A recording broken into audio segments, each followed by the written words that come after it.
áp đạch phải đạch cái nó gì vô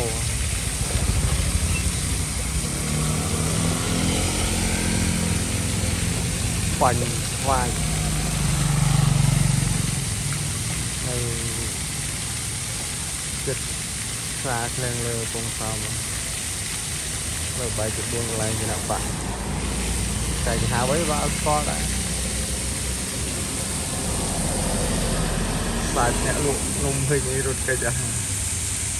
muốn nung hình nơi này là về tách xài nữa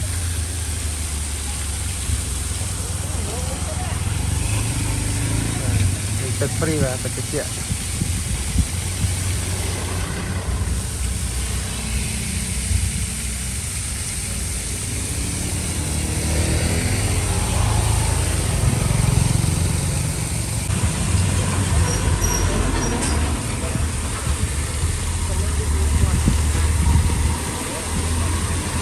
kháng tới